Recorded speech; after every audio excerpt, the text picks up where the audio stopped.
സാമൂതിരിയുടെ കാലം മുതലുള്ള ആതിഥ്യ മര്യാദ ഇന്നും കാത്തുസൂക്ഷിക്കുന്ന നാടാണ് കോഴിക്കോടെന്ന് പ്രൊഫസർ എം.എൻ. കാരശ്ശേരി.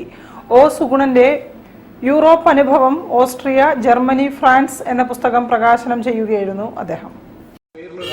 ഒ. സുഗുണൻ തയ്യാറാക്കിയ യൂറോപ്പ് അനുഭവം Austria, Germany, France doctor M N. Karassery പ്രകാശനം ചെയ്തു. കെ.എസ്. വെങ്കിടാചലം ഏറ്റുവാങ്ങി.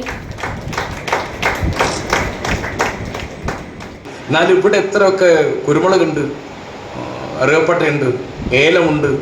എന്നാൽ പിന്നെ ഇതുമായിട്ട് ഒരു കപ്പലിൽ ഏതെങ്കിലും ഒരു രാജ്യത്തേക്ക് പറഞ്ഞേക്കാൻ ഇവിടുത്തെ സാമൂരിപ്പാടിന് തോന്നണ്ടേ? അത് തോന്നുന്നുണ്ട്. ഈ കൊല്ലത്തെ മുഴുവൻ കുരുമുളകും അവർ കൊണ്ടുപോയി എന്ന് പറയുന്ന സാമൂരിപ്പാട് വളരെ സമാധാനമായിട്ട് പറയാം. കൊണ്ടോക്കോട്ടെ, ഞാറ്റുവേല അവർ കൊണ്ടുപോകില്ലല്ലോ. അപ്പോൾ കോഴിക്കോട് നിന്ന് ഒരാൾ പുറത്തേക്ക് പോകുന്നത് എസ്കേ ഒറ്റയ്ക്കാണ്. കോഴിക്കോട്ടേക്ക് ഇങ്ങനെ വരിക എന്നല്ലാതെ കോഴിക്കോട് നിന്ന് പുറത്തേക്ക് അദ്ദേഹം ആണെങ്കിൽ കച്ചവടത്തിന് പോയതല്ല, കാണാൻ പോയ. യാത്രാവിവരണ സാഹിത്യം അതിൻ്റെ ചരിത്രം ആരംഭിക്കുന്നത് 18-ാം നൂറ്റാണ്ടുകാരനായ പാറേമാക്കൽ തോമാക്കത്തനാരുടെ റോമായാത്രയിലാണ്. അത് എഴുതി കഴിഞ്ഞ അനവധി ദശകങ്ങളാണ് അച്ചടിക്കുന്നത്. അങ്ങനെ എൻ്റെ ചരിത്രമൊക്കെ ഉണ്ട്. പക്ഷേ എസ്കെ ആണ് നമ്മുടെ യാത്രാവിവരണ സാഹിത്യകാരൻ.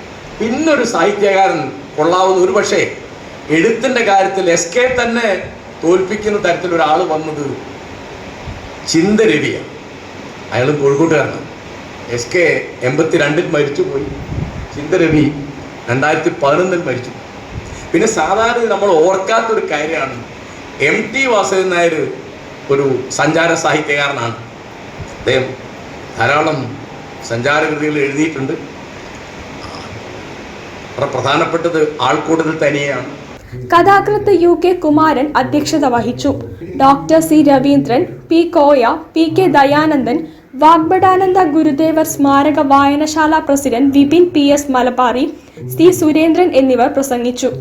പൂർണ്ണ പബ്ലിക്കേഷൻസ് ആണ് പ്രസാധകർ. News bureau, Kozhikode. LSS USS പരീക്ഷകളിൽ മടവൂർ AUP സ്കൂൾ ഒന്നാമത്.